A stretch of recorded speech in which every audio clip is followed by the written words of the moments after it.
మనం ప్యారడైజ్లో ఉన్నాం. అది ఎర్త్లీ ప్యారడైజ్. అయితే దాన్ని కోల్పోయాం ఆదామునందు. ఆదాము హవ్వలు చేసిన పాపమును బట్టి శాపం వచ్చింది. సో దానికి క్యూర్, కర్స్ నుంచి క్యూర్ మనకు దేవుడు క్రీస్తు యేసునందు ఇచ్చారు. సో అది మనం తెలుసుకోవాలి అని అంటే ప్రకటన గ్రంథం 21-22 అధ్యాయాలు చదివితే ప్యారడైజ్ రీగెయిన్డ్ అనేది కనిపిస్తుంది మిల్టన్ గారి పదజాలం ఉపయోగిస్తే. సో దాని గురించి మనం కొంచెం ఆలోచిస్తే, మనం కోల్పోయింది ఆదాములో భూలోక సంబంధమైన పరదైసు, కానీ క్రీస్తులో పొందేది పరలోక సంబంధమైన పరదైసు. తరువాత మనం కోల్పోయింది దేవుడు కేవలము మాట చేత కలిగించినటువంటి సృష్టిలోని పరదైసు.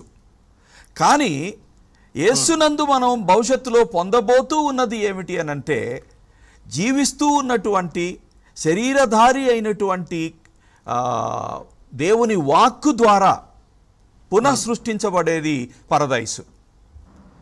అక్కడ కోల్పోయింది ఒక వనం, ఒక గార్డెన్, కానీ ఇక్కడ మనం పొందేది glorious city.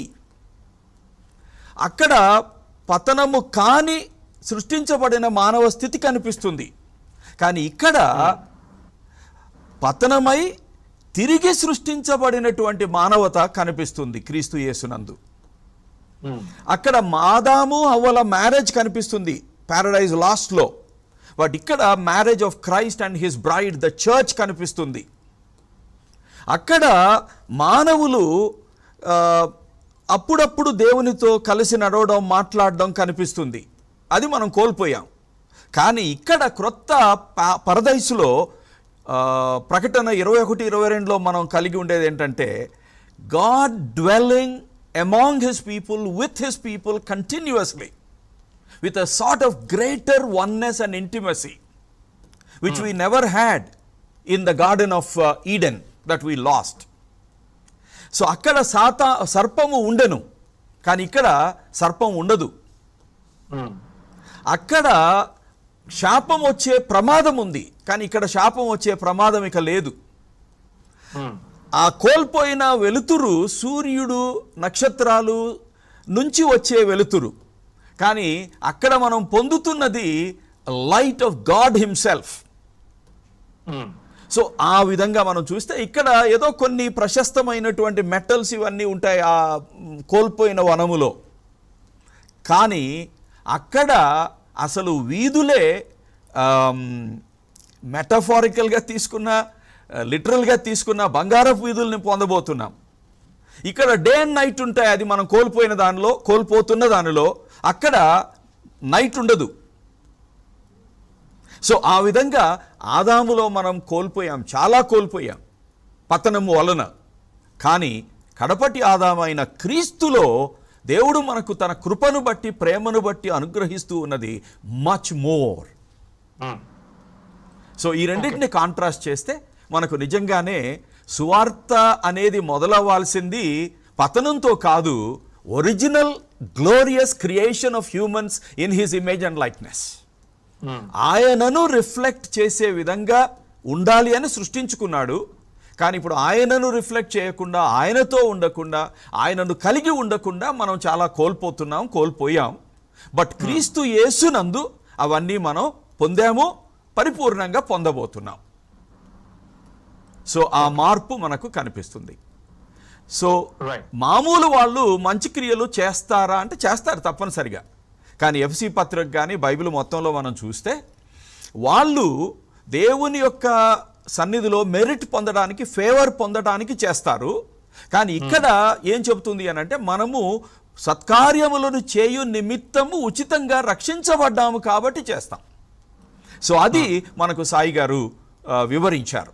So good works are a part of the new life, but good works flow out of that gratitude of being saved by God.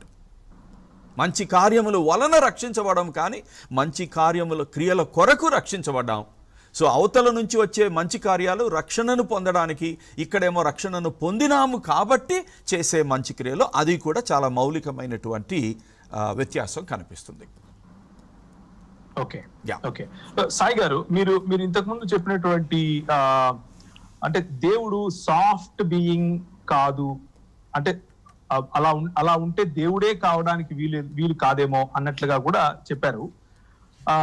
అయితే దాన్ని మీరు కొంచెం వివరించాలి అని ఆశపడుతున్నాం. ఎందుకంటే చాలా సార్లు యేసుక్రీస్తు ప్రభువుని చాలా సాఫ్ట్ గా, చాలా నెమ్మదస్తుడిగా, మీ హృదయ తలుపులు తట్టేవాడిగా మనం ప్రజలకు చెప్తూ ఉంటాం. కానీ మీరు అంత సాఫ్ట్ ఏం కాదు అన్న కోణంలో మీరు చెప్పినట్లుగా అనిపించింది.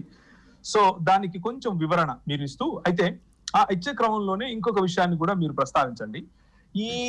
ఏ రక్షణనైతే మీరు ప్రతిపాదిస్తున్నారో, అంటే మనము రీజనరేట్ చేయబడినప్పుడు, లేకపోతే రీజనరేట్ అన్న పదం మీరు వాడారు, రీజనరేట్ చేయబడినప్పుడు మనం దేవుణ్ణి డిజైర్, దేవుని పట్ల కోరిక కలిగి ఉంటాం, దేవుణ్ణి మనం ఆశిస్తాం, దేవుడి కొరకు మనం వెతుకుతాం అన్న కోణంలో మీరు మాట్లాడారు. డిజైర్ అన్న పదానికి నేను తెలుగులో ఇచ్చినటువంటి వేరు పదాలవి, మీకు నచ్చిన పదం మీరు వాడచ్చు. ఏదేమైనప్పటికీ ఏంటి ఆ మార్పు?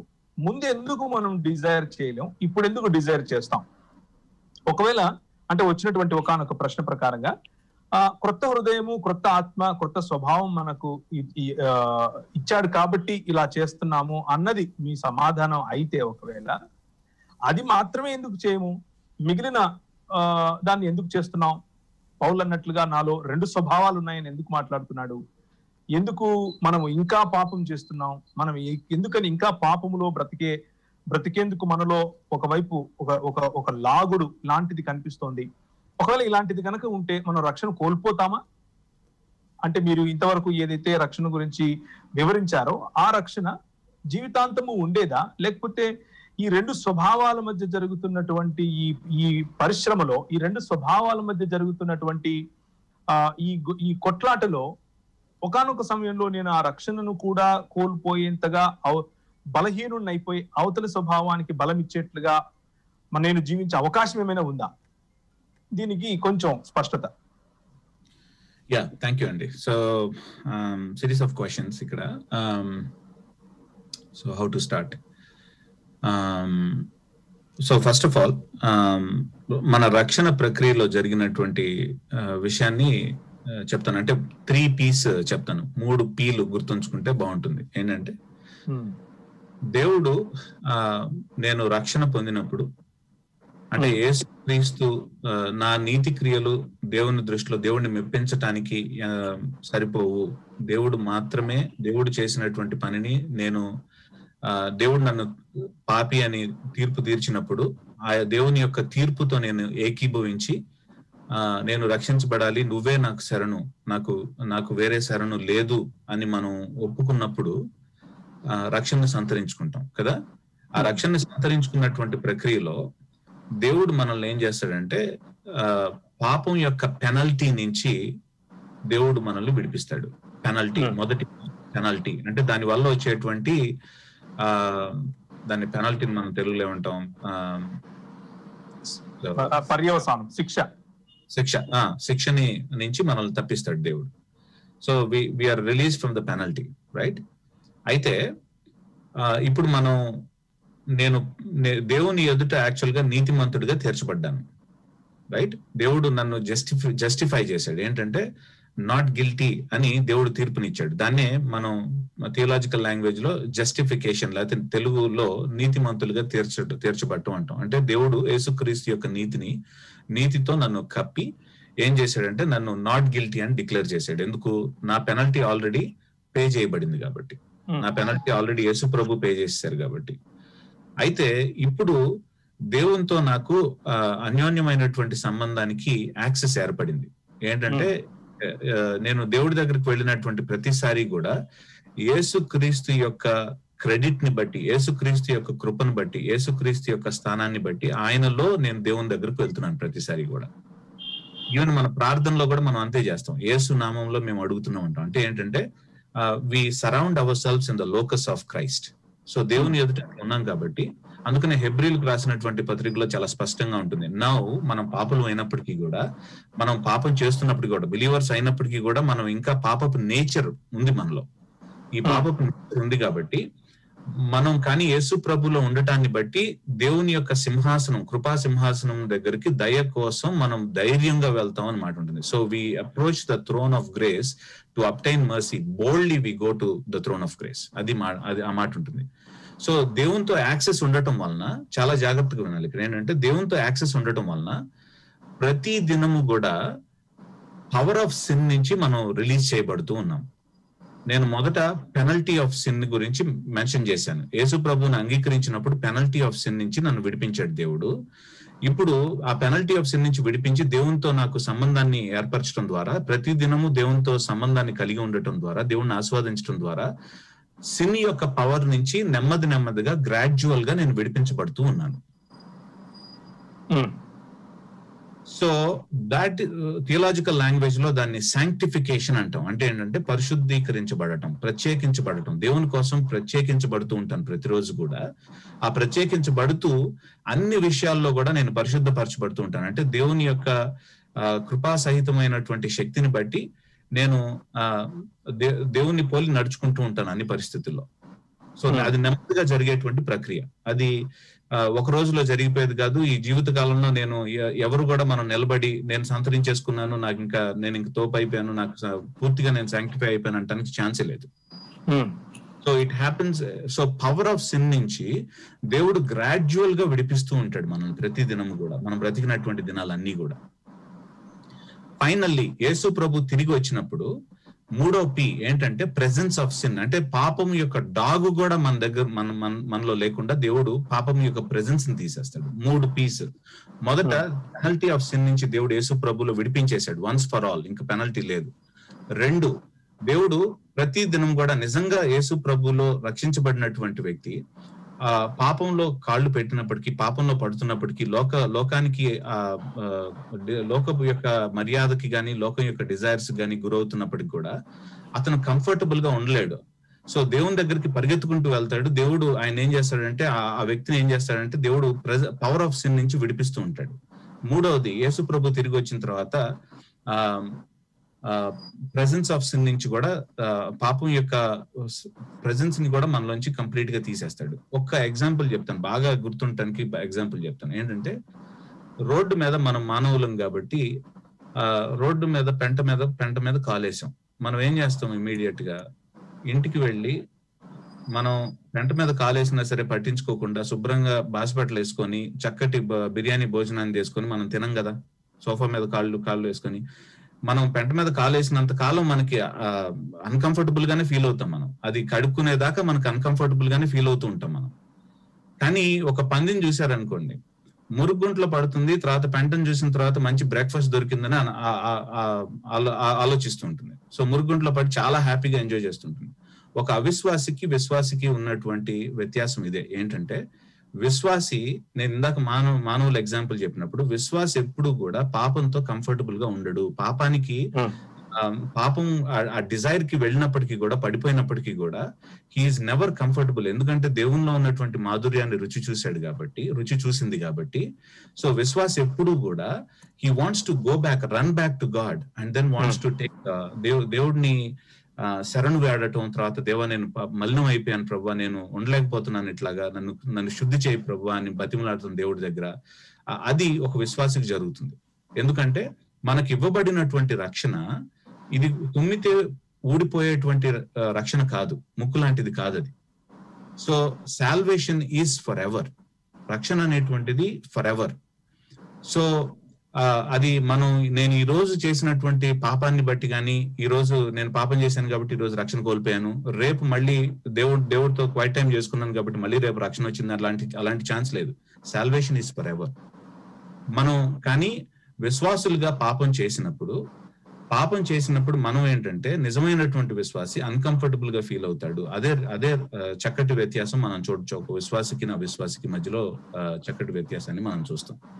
ఐ హోప్ ఐ ఆన్సర్డ్ మీరు అడిగినటువంటి ప్రశ్నల్లో. షూర్. సుధాకర్ గారు మరి వచ్చినటువంటి ఒక ప్రశ్నలో ఒకటి మీరు ఇంతవరకు మాట్లాడుతూ రక్షణ మనం మన కార్యముల ద్వారా క్రియల ద్వారా పొందలేమని చెప్పారు. అసలు ఎందుకు పొందలేమంటారు? ఎందుకు క్రియల ద్వారా పొందలేము మనం అన్నది ఒక ప్రశ్న. యూట్యూబ్ ప్రేక్షకుల్లో నుంచి ఒకరు అడిగినటువంటి ప్రశ్న. క్రియల ద్వారా మనము రక్షింపబడకుండా ఉండటానికి కారణం ఏంటి? అంటే అలాంటి నియమం ఎక్కడుంది? అసలు మనం ఎందుకు క్రియల ద్వారా రక్షింపబడలేము అని అడుగుతున్నారు. అలాగే మీరు చెప్పినటువంటి విషయంలో కూడా మరి కోల్పోయిన దానికంటే ఎక్కువగా సంపాదించుకున్నాము అని కూడా మీరు చెప్తున్నారు కదా. మరి ఎక్కువగా సంపాదించుకున్న దానిలో మాత్రం క్రియలు చేయాలి అని కూడా చెప్తున్నారు. అంటే క్రియలు మనం మంచి క్రియలు చేస్తాం అని చెప్తున్నారు. అక్కడేమో క్రియల ద్వారా మనకు అవకాశం లేదంటున్నారు, ఇక్కడేమో క్రియలు చేస్తాం అంటున్నారు. ఈ రెండింటినీ కొంచెం వివరణ ఇవ్వగలుగుతారా? బ్రదర్ ప్రవీణ్, ఒక్క నిమిషం. Sorry to interject. Before Sudhakar garu answer చేసే ముందు అంటే స్క్రిప్చరల్ రిఫరెన్స్ క్విక్ గా నేను చెప్పిన దానికి సాల్వేషన్. సో అంటే నేను చదవను కానీ వీక్షకులు వాళ్ళు వెళ్ళి చదువుకుంటానికి బాగుంటుంది. రోమీలకు రాసినటువంటి పత్రిక బాగా గుర్తుంటానికి రోమా నుంచే నేను కోట్ చేస్తున్నాను. 8వ అధ్యాయం 38 నుంచి 39 వచనాల వరకు సాల్వేషన్ ఇటర్నల్ అనేటువంటిది, అంటే కోల్పోయేటువంటిది కాదు అనేటువంటిది స్పష్టంగా మనకు కనిపిస్తుంది. యోహాన్ సువార్త 10వ అధ్యాయం 28-29 వచనాల్లో కూడా మన సాల్వేషన్ సెక్యూర్. ఎఫ్ఎస్ఎల్ రాసినటువంటి పత్రిక 4వ అధ్యాయం 30లో కూడా మనం చాలా స్పష్టంగా చూస్తాం ఏంటంటే మనం విమోచన దినం కోసం చక్కగా దేవుడు మనల్ని సీల్ చేసి భద్రపరుస్తాడు అనేటువంటి విషయాన్ని కూడా మనం చూసాం. Sorry for interrupting. No issues brother. Thank you. Sudhakar garu. Yes, నేను ఇందాక ఉటంకించాను, బట్ ఇప్పుడు చదువుతాను. ఎఫెసీ పత్రిక 2వ అధ్యాయం 8 నుంచి 10 వరకు చదువుతాను. మీరు విశ్వాసము ద్వారా కృపచేతనే రక్షింపబడి ఉన్నారు. ఇది మీ వలన కలిగినది కాదు, దేవుని వరమే. అది క్రియల వలన కలిగినది కాదు గనుక ఎవడునూ అతిశయపడ వీలు లేదు. మరియు వాటి యందు మనము నడుచుకొన వలెనని దేవుడు ముందుగా సిద్ధపరచిన సత్క్రియలు చేయుటకై మనము క్రీస్తు యేసునందు సృష్టింపబడిన వారమై ఆయన చేసిన పని అయి ఉన్నాము. సో ఇది ఇక్కడే కాదు, తీతు 3:5 కాదు, ఇంకెక్కడ చూసినా సరే మనుషులు సహజంగా దేవుని నీతి నియమాన్ని నెరవేర్చి రక్షణ పొందడానికి ప్రయత్నం చేస్తూ ఉంటారు. అది సహజమైన మానవ ధోరణి, మతములన్నిటిలో కామన్గా ఉన్నటువంటి ఒక పద్ధతి. క్రియల ద్వారా నీతి క్రియలు చేసి నీతిమంతులముగా మెప్పు పొంది రక్షణ పొందాలి, ఫేవర్ ఆఫ్ గాడ్ పొందాలి అనేది. కానీ అది సాధ్యం కాదు అని బైబిల్ చాలా స్పష్టంగా తెలియచేస్తుంది. దానికి కారణం ఏంటి అనంటే పాపము వలన మనం చేసే మంచి కూడా కలుషితమైపోతుంది. పాపపు నైజంలో ఉండి, పాపపు స్థితిలో ఉండి మనం చేసే క్రియలు మంచివైనప్పటికీ ఈ పాపము చేత డాగు వేయబడుతున్నాయి. సో అది ఫ్రమ్ అవర్ సైడ్. ఇంకొకటి ఏంటంటే దేవుని యొక్క అనంతమైనటువంటి నీతి నియమాన్ని, ఆ పరిశుద్ధతను మనం చేరలేము. ఎందుకంటే మనము ఆ ఉల్లంఘించినటువంటి నియమము అనంతమైన నియమం, శాశ్వతమైన నియమం. అందుకనే దానికి వచ్చే ఫలితాలు కూడా మానవులను అన్ని విషయాలలో ఎఫెక్ట్ చేస్తాయి. సో దేవుని యొక్క కృప వలన మనం పొందేది ఏంటి అని అంటే మనది కాని నీతి, దేవుడే మన కొరకు నెరవేర్చిన నీతి, క్రీస్తు మన కొరకు సాధించిన నీతి వస్త్రాన్ని దేవుడు మనకు ఉచితంగా అనుగ్రహిస్తాడు. కాబట్టి సో మన సొంత నీతి క్రియల వలన మనం రక్షణ పొందడం అసాధ్యం. కానీ ఇప్పుడు రక్షించబడ్డాం కాబట్టి నీతి క్రియలు చేయడం కోసం ఆయన రక్షించాడు కాబట్టి ఇప్పుడు నీతి క్రియలు చేయడం సాధ్యం. నీతి క్రియలు ఏదో పొందడం కోసం కాకుండా పొందిన దానికి కృతజ్ఞతగా, పొందిన ప్రేమకు తిరిగి కృతజ్ఞతాభావంతో ప్రేమను చూపించడంలో భాగంగా మంచి కార్యాలు, నీతి క్రియలు మనం చేస్తాం. సో పెనాల్టీ నుంచేమో పూర్తిగా రక్షించబడ్డాం, గిల్ట్ నుంచి పూర్తిగా రక్షించబడ్డాం. ఇప్పుడు పవర్ ఆఫ్ సిన్ నుంచి రక్షించబడుతూ ఉన్నాం. ఇది జీవితకాలం అంతా జరిగేది కాబట్టి.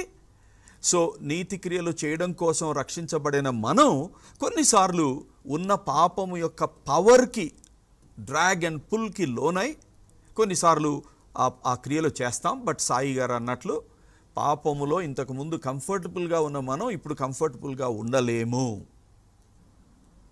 సో ఈ స్ట్రగుల్లో దేవుని కృపను బట్టి మనం ముందుకు వెళుతూ ఉంటాం. అధికంగా క్రీస్తు సారూప్యతలోనికి మార్చబడుతూ ఉంటాం. రోమా 8:29 మనకు అది కనిపిస్తుంది. చివరికి ఆయనను ముఖాముఖిగా కలిసినప్పుడు పాపం యొక్క ప్రెజెన్స్ నుంచే మనకు విడుదల వస్తుంది. ఆ పాపమే అసలు లేకుండా పోతుంది. కాబట్టి తిరిగి పాపంలో పడతాము అనే ప్రమాదం అక్కడ లేదు. కానీ ఈ భూలోక సంబంధంగా మనం కోల్పోయిన దానిలో మాత్రం పడే ప్రమాదం మాత్రం అలా ఎప్పటికీ ఉంది, పాసిబిలిటీ. బట్ ఆ పాసిబిలిటీ ఇప్పుడు క్రీస్తు యేసునందు మనం పొందిన రక్షణలో ఇంక అసలు లేనే లేదు. సో మనం ఇప్పుడు ఏదో దేవుణ్ణి మెప్పించి ఆయన నుంచి ఏదో పొందటానికి క్రియలు చేయడం లేదు. ఇక్కడ క్రియలు చేయడానికి సామర్థ్యం ఇచ్చాడు.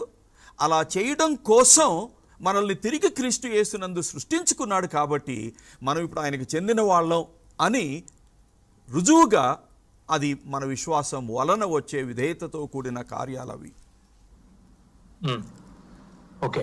సో ఇంకొక ప్రశ్న సాయి గారికి ప్రశ్న, బహుశా ఈ ప్రశ్న తర్వాత మనం ముగించే ప్రయత్నం చేస్తాము. డబుల్ ఇంప్యూటేషన్, అనిల్ కుమార్ గారు యూట్యూబ్ లో ఈ ప్రశ్న అడుగుతున్నారు. డబుల్ ఇంప్యూటేషన్ అంటే అర్థం ఏంటి? ఈ ప్రశ్నకి వెళ్ళడానికి ముందుగా సాయి గారు, సుధాకర్ గారు మాట్లాడుతూ ఏమన్నారు అని అంటే, మీరు కూడా మాట్లాడుతూ ఇంతకు ముందు స్పందించగలం, ప్రతిబింబించగలం అన్నటువంటి పదాలు కూడా వాడారు. ఇప్పుడు సుధాకర్ గారు కూడా మనిషి సహజంగానే దేవుణ్ణి మెప్పించడం కోసం ప్రయత్నం చేస్తూ ఉంటాడు సహజంగా అంటూ సుధాకర్ గారు చెప్పారు. దీంతో మీరు ఏకీపిస్తారా? అంటే మనకున్నటువంటి కాన్సెప్ట్స్ ఎట్లాగుంటాయంటే, we want to feel good about ourselves. మనకు వచ్చినటువంటి అంటే దేవుడి యొక్క నీతికి, దేవుడి యొక్క జ్ఞానానికి, మనం దేవుడు లేకుండా జ్ఞానాన్ని సంతరించుకోవడానికి ప్రయత్నించాం కాబట్టి దానికి వ్యతిరేకంగా మనం ఆలోచించడం అనేటువంటిది సహజం మనకి. ఇప్పుడు దేవుడు ఏ అన్నాడంటే మనం -A ఆలోచించడానికి ఇష్టపడేటువంటి వాళ్ళం. సో సాల్వేషన్ అనేటువంటిది మనకేంటంటే, నేను ఇందాక చెప్పినట్టుగా దేవుడు లేకుండా మన జీవితాల మీద మనమే కంట్రోల్ సంపాదించుకోవాలి అనే ఆశ కలగటం అనేటువంటిది మొట్టమొదట కారణం. అయితే రక్షణని కూడా మనం ఏదో ఒకటి చేసి సంతరించుకోవాలి అని అనుకోవటం అనేటువంటిది సహజం మానవుని. ఎందుకంటే we don't want to accept that we are weak beings. We don't want to accept that మన యొక్క నీతి క్రియలు మురిగొడ్డలు లాంటివి అనేటువంటివి మనకు అంగీకరించడానికి మనకి ఇష్టం ఉండదు. అందుకని మనం ఏంటంటే ఏదో ఒకటి ప్రయత్నించి నేను రక్షణ సంపాదించుకున్నాను, సంతరించుకున్నాను అని అనుకోవటమే మనకి ఇష్టం. అందుకనే చాలా మంది విశ్వాసులు కూడా నిజంగా విశ్వాసులు అయిన తర్వాత కూడా చాలా స్ట్రగుల్ అవుతూ ఉంటారు. ఎందుకు అంటే బికాస్ దే థింక్ వాళ్ళు మంచిగా బిహేవ్ చేయడం ద్వారా, లేకపోతే వాళ్ళు నీతిగా జీవించడం ద్వారా దేవుడి యొక్క ప్రేమ వాళ్ళ పట్ల ఇంకొంచెం ఇంక్రీజ్ అవుతుంది, లేకపోతే దేవుడి యొక్క ప్రేమ తగ్గుతుంది అనేటువంటి దృక్పథంలో, ఆలోచనలో వాళ్ళు క్రైస్తవ జీవితాన్ని నడిపిస్తూ ఉంటారు.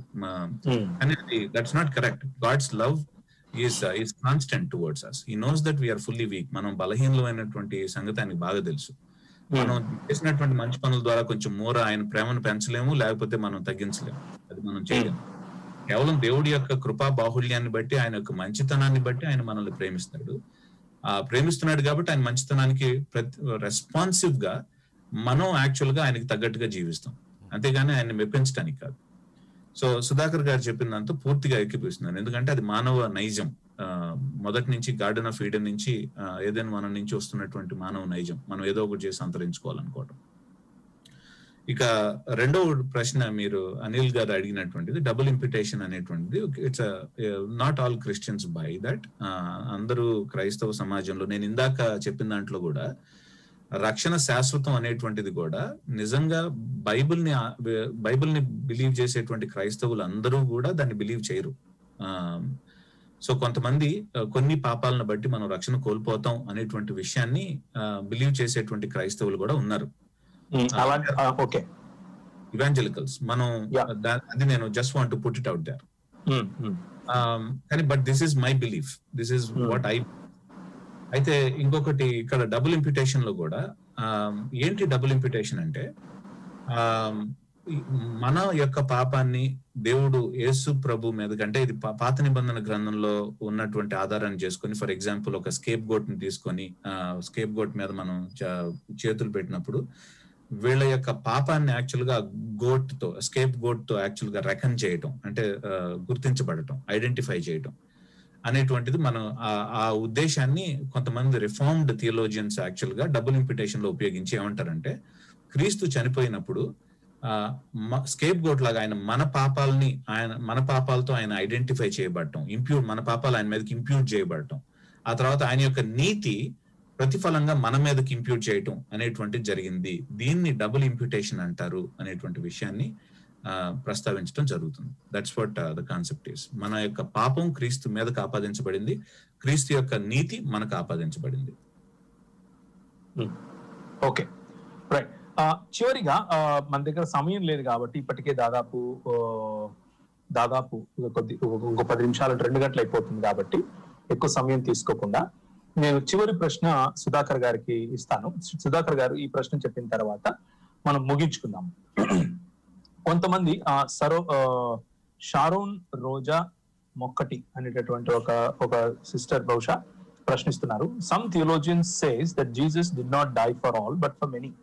యేసుక్రీస్తు అందరి కోసం చనిపోలేదు, కొందరి కోసమే, లేకపోతే మెనీ కోసం అని అంటున్నారు అని అడుగుతున్నారు. సో సుధాకర్ గారు, మీ ఉద్దేశం అంటే ఇందులో యేసు ప్రభు అందరి కోసం చనిపోకపోవటానికి, ఒకవేళ చనిపోయి ఉంటే చనిపోవడానికి గల కారణం ఏంటంటారు? I think the only reason that I can think of is his own character, his own nature. He is love and he is loving. So he loves because he is love in himself. ఆయన ప్రేమ కాబట్టి ప్రేమిస్తాడు. So అందుకనే the gospel in a నట్షెల్గా మనం తీసుకునే యోహాను 3:16 చదివితే, జనరల్గా మనం బైబిల్ని ఇంటర్ప్రిట్ చేసేటప్పుడు ప్లెయిన్ సెన్స్ ఏముందో దాన్నే తీసుకోవాలి. ప్లెయిన్ సెన్స్ తీసుకోవడానికి వేరే కారణాలు, వ్యాలిడ్ బిబ్లికల్ రీజన్స్ ఏమన్నా ఉంటే వేరే ఇంటర్ప్రిటేషన్ కోసం చూడాలి. సో బైబిల్ భాష్యం చెప్పే క్రమంలో ఇది ఒక నియమం. సో దాదాపు 80-85% ఆఫ్ ద బైబిల్ అలాగే ప్లెయిన్ ట్రూతే ఇచ్చాడు దేవుడు మనకి. ఒక 15-20% వరకు కొంచెం మనం కసరత్తు చేసి కేర్ఫుల్గా లోపలికి వెళ్ళి అధ్యయనం చేయాల్సి ఉంటుంది. సో దేవుడు లోకమును ఎంతో ప్రేమించెను. సో ఆ మాటను కన్సిస్టెంట్గా బైబిల్లో ఎలా వాడటం జరిగింది అనేది విశ్లేషించి చూస్తే ప్లెయిన్గా మానవ జాతి కొరకు అనే అర్థమే తీసుకోవాల్సి వస్తుంది. సో కాబట్టి అక్కడ లోకం అంటే లోకంలో ఉన్న కొంతమందే అని వివరణలు ఇస్తూ చదవాల్సి వస్తుంది ఆ వాక్యాన్ని, ఒకవేళ మనం వేరే అర్థాలు తీయడానికి ప్రయత్నం చేస్తే. సో ప్లెయిన్ స్క్రిప్చరల్ మీనింగ్ మనకి ఏం తెలియచేస్తుంది అని అంటే, నశించిన దానిని వెదకి రక్షించుటకు మనుష్య కుమారుడు లోకములోనికి వచ్చాను అని క్రీస్తే చెప్పారు. తరువాత దేవుడు లోకమును ఎంతో ప్రేమించను కనుక తన ప్రియ కుమారుని యందు విశ్వాసం ఉంచువారు నశించక నిత్య జీవమును పొందునట్లు ఆయనను అనుగ్రహించను అనుంది. సో ఈ విధంగా బైబిల్లో మనం కన్సిస్టెంట్గా చదువుతూ ఉన్న విషయం ఏంటంటే, God loved the world, God short after the last humanity, and ఆ హ్యుమానిటీ కోసం దేవుడు ప్రొవిజన్ చేశారు యేసుక్రీస్తునందు. సుధాకర్ గారు, ఒక చిన్న ప్రశ్న ఇక్కడ జోడిస్తాను. మీరు అంటే మనం ముగింపులో ఉన్నాం కాబట్టి, అంటే ఇంతకు ముందు మీరు ఇచ్చినటువంటి వివరణలో దేవునికి ఉన్నటువంటి క్యారెక్టర్ గురించి మాట్లాడుతూ, ఇప్పుడు సమాధానంగా మీరు అదే క్యారెక్టర్ వైపుకి వెళ్ళారు. దేవునిలో ఉన్న ప్రేమ అనే క్యారెక్టర్, ప్రేమ అన్నటువంటి నైజాన్ని లేకపోతే ఆయనకున్న స్వభావాన్ని మీరు ఎత్తి చూపిస్తున్నారు. ఈ సమయంలో ఆయనకున్నటువంటి ఉగ్రత లేకపోతే ఆయనకున్నటువంటి నీతి లేకపోతే ఆయనకున్నటువంటి న్యాయం అనే స్వభావాన్ని ఎందుకు ఎత్తి చూపించట్లేదు? తప్పనిసరిగా చూపించాలి. వాస్తవానికి ప్రేమ అనేది ఉంటే న్యాయం నీతి కూడా ఉండాలి. ఎందుకంటే ఇప్పుడు నన్ను మా నాన్నగారు ప్రేమించారు అనుకోండి, లేకపోతే నేను నా కుమారుణ్ణి ప్రేమించాను అనుకోండి, నిజంగా నేను తప్పు చేస్తూ ఉన్నప్పుడు హెచ్చరించాలి, బుద్ధి చెప్పాలి, గద్దించాలి, అవసరమైతే శిక్షించాలి. సో దేవుని యొక్క న్యాయ విధులు, తీర్పు ప్రేమ యొక్క అదర్ సైడే, అంతేగాని దానికి విరుద్ధమైనది కాదు. సో కాబట్టి దేవుడు ప్రేమ స్వభావముతో మనకు ఈ పాపము వలన వచ్చిన జీతమైన మరణము నుంచి, అన్ని దుష్ఫలితముల నుంచి మనలను విడిపించడానికి, విమోచించడానికి తన ప్రేమ కార్యాన్ని సిలువలో చేశాడు. సో అందుకనే రోమా 5:8 ఏముంటుంది? దేవుడు మనలను ఎంతగా ప్రేమించననగా మనం ఇంకనూ పాపులమై ఉండగా క్రీస్తు మన కొరకు మరణించెను. సో ఎందుకు మరణించాడు అనంటే ఆ ప్రేమతో మన మీద ఉన్నటువంటి ఉగ్రత నుంచి మనం తప్పించబడాలి అని. అయితే ప్రేమలో బలత్కారం ఉండదు, ప్రేమలో బలవంతం ఉండదు అని కూడా బైబిల్ తెలియచేస్తుంది. సో మన స్వేచ్ఛను గౌరవిస్తూనే మనకు ఉచితంగా రక్షణ అనేదాన్ని వరంగా అనుగ్రహించాడు. సో ఏ స్వేచ్ఛతోనైతే మనం ఆయనకు దూరంగా వెళ్ళామో, ఇప్పుడు తిరిగి ఆ స్వేచ్ఛను ఉపయోగించుకొని ఆయనకు సమీపస్థులం అవడానికి అవకాశం ఇచ్చాడు. అందుకనే ఎఫెసీ పత్రిక 2:8 నుంచి మనం చదివితే ఈ రక్షణ పొందడం అనేది దేవుని పక్షము నుంచి కృప వలన మాత్రమే జరిగింది, మన పక్షము నుంచి విశ్వాసముతో పొందడం మాత్రమే. సో ఆ రక్షణ కార్యానికి మనం ఏమి కాంట్రిబ్యూట్ చేయడం లేదు. సో మనల్ని మనం రక్షించుకుంటాం అనడానికి అక్కడ వీలు లేదు, ఎందుకంటే అసలు ఇంపాసిబుల్ అది. సో కాబట్టి ఆయనే చేసి మనకు ఆ ప్రొవిజన్ని ఇచ్చారు, ఆ కృపా వరాన్ని ఇచ్చారు. దాన్ని కేవలం స్వీకరించడం విశ్వాసం ద్వారా సాధ్యమవుతుంది. రైట్. మీరు ప్రార్థించడానికి ముందు ఒక్కసారి నేను సాయి గారి దగ్గర కూడా వెళ్తాను. I think it is fair ఆయన దగ్గరికి వెళ్ళి ఆయన రెస్పాన్స్ కూడా తీసుకోవటం చాలా మంచిది అని నాకు అనిపిస్తుంది.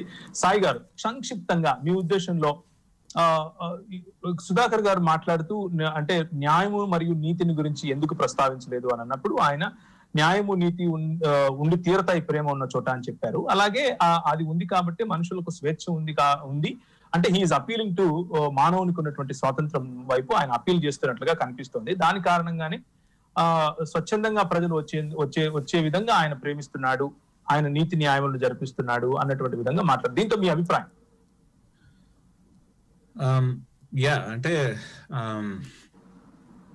ఐ డూ బిలీవ్ దట్ మన యొక్క స్వేచ్ఛ అంటే కోర్ పాడైపోయింది కాబట్టి, మనిషిలో హార్ట్ పాడైపోయింది కాబట్టి, మనిషికి స్వేచ్ఛ ఉన్నప్పటికీ కూడా స్వేచ్ఛ అనేటువంటిది పాడైపోయినటువంటి స్వభావం అనేటువంటిది స్వేచ్ఛను కూడా ప్రభావితం చేస్తుంది అని నేను విశ్వసిస్తాను. కాబట్టి ఏంటంటే ఆ స్వేచ్ఛని దేవుడు రిలీజ్ చేయాల్సినటువంటి అవసరం ఉంది. పాపం యొక్క బంధకాల నుంచి, పాప స్వభావం యొక్క పవర్ నుంచి, ఇన్ఫ్లుయెన్స్ నుంచి విడుదల చేయాల్సినటువంటి, అంటే రిలీజ్ చేయాల్సినటువంటి అవసరత ఉన్నది. అది నేనేమంటానంటే రీజనరేషన్ లో అది జరుగుతుంది అని అంటాను. అంటే మానవులకి స్వేచ్ఛ లేదు అనేటువంటి విషయాన్ని నేను చెప్పట్లేదు. మానవులకి స్వేచ్ఛ ఉన్నది, కానీ స్వేచ్ఛ అనేటువంటిది మిగిలినటువంటి అన్ని ఎట్లాగైతే ప్రభావితం చేయబడ్డాయో పాపం వల్ల, స్వేచ్ఛ కూడా ప్రభావితం చేయబడింది అనేటువంటి విషయాన్ని నేను నమ్ముతాను. రెండోది, యేసు ప్రభు అందరి కోసం చనిపోయారా అంటే అందరి కోసం చనిపోయారని విశ్వసిస్తాను. ఎందుకంటే బైబిల్లో చాలా వచనాలు సుధాకర్ గారు ఉటంకించినట్టుగా చాలా స్పష్టంగా చెప్తున్నాయి. Jesus death is for all humanity. కాకపోతే ఎక్కడ నువాన్స్ ని యాడ్ చేస్తారు అంటే, నేను బిలీవ్ చేసేటువంటి సిస్టమ్ లో అది ఎఫికేషియస్, దాని ఎఫెక్ట్ అనేటువంటిది కొంతమందిలో చాలా స్పష్టంగా మనకు కనిపిస్తుంది. అది ఎఫెక్ట్ అనేటువంటిది కొంతమందికి అనేటువంటి విషయాన్ని కొంచెం ముందుకు వెళ్ళి పొడిగించి నువాన్స్ ని యాడ్ చేయటం అనేటువంటిది జరుగుతుంది. So there are other reasons for it. ముందున్నటువంటి ఎపిసోడ్స్ లో ఎందుకు ఆ రీజన్స్ అనేటువంటి మనం మాట్లాడుకోవచ్చు. తప్పకుండా మీరు ఇచ్చినటువంటి సమాధానంలో ఒక ప్రధానమైనటువంటి ప్రశ్న, అంటే ఈ రెండింటిని గనక మనం జోడించి చూస్తే, ఒకవైపు ఎఫికేషియస్ మరణం అంటే కొందరికి మాత్రమే మరణం అన్న, అంటే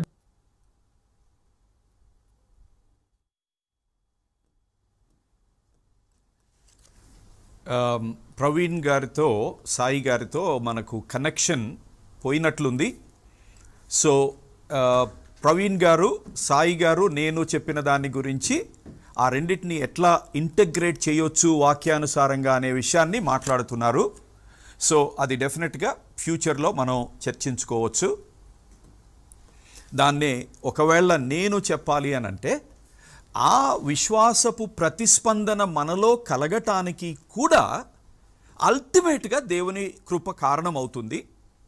బట్ ఆ కృప మనల్ని ఎలా సిద్ధపరుస్తుంది అని అంటే, విశ్వాసముతో దేవుడు కృప వలన ఇచ్చినటువంటి వరాన్ని రిసీవ్ చేసుకునేటట్లు సిద్ధపరుస్తుంది. దాన్ని క్రైస్తవ ఇవాంజలికల్ బైబిల్ బిలీవింగ్ సిస్టమ్స్లో కొన్నిట్లో ప్రీవీనియంట్ గ్రేస్ అని కూడా అంటారు. సో బోత్ సైడ్స్ నుంచి కూడా మనము రక్షణ పొందడానికి number 1 from God side, without which there is no salvation possible, అది కృప.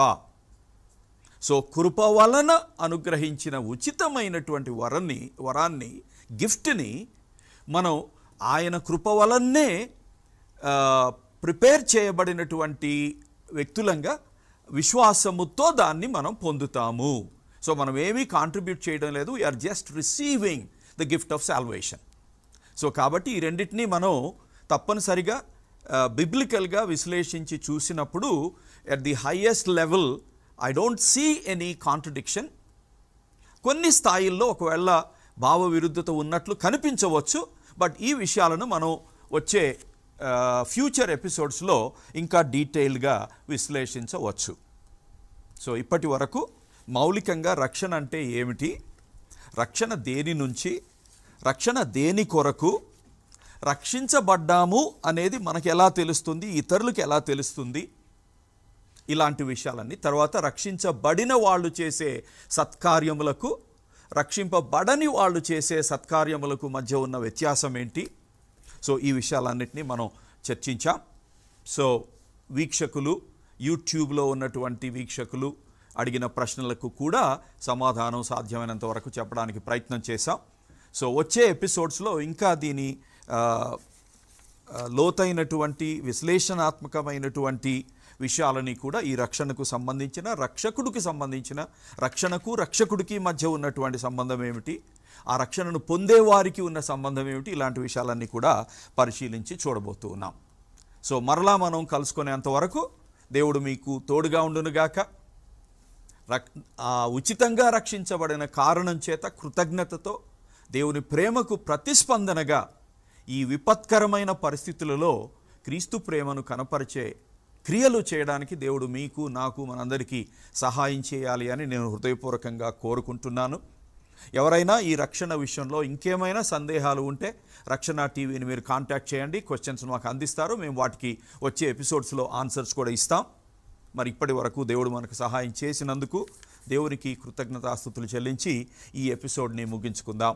వీక్షకులందరికీ మేలుకరంగా ఉండాలని మేము ఆశిస్తూ, రక్షణ టీవీ పరిచర్యలను దేవుడు ఇంకా ఆశీర్వదించాలని, ఈ పరిచర్యల ద్వారా అనేకులను ఆధ్యాత్మికంగా స్థిరపరచాలని, బలపరచాలని, ప్రేరేపించాలని, రక్షణ లేని వారికి ఈ రక్షణను దేవుని కృప వలన రిసీవ్ చేసుకునే విధంగా కూడా దేవుడు సహాయం చేయాలి అని ఆశిస్తున్నాం. ప్రార్థన చేసుకుందాం. సర్వోన్నతుడా, సర్వశక్తిమంతుడా, మా ప్రియ పరలోకపు తండ్రి, ఇప్పటి వరకు రక్షణను గురించినటువంటి ఈ వాక్యాధారితమైన విశ్లేషణలో, చర్చలో వాక్య సత్యాలను మాకు అనుభవింప చేసుకోవడానికి, మేము అర్థం చేసుకోవడానికి కూడా మీరు సహాయం చేశారు. మీకు వందనాలు. చివరి క్షణాల్లో ప్రభువా, brother Praveen and brother Sai వాళ్ళతో మా కనెక్షన్ పోయినప్పటికీ we haven't missed much because we were just going to pray. So కాబట్టి మీ కృప చివరి వరకు చూపించినందుకు మీకు వందనాలు చెల్లిస్తున్నాం. మా భయంకరమైనటువంటి, బలహీనమైనటువంటి, మా సొంత ప్రయత్నములతో కూడిన వ్యర్థ ప్రయాసల నుంచి మీ వైపుకు ఆకర్షించుకొని మేము మీరు ఏర్పాటు చేసిన కృపా వరాన్ని, రక్షణ వరాన్ని క్రీస్తు యేసునందు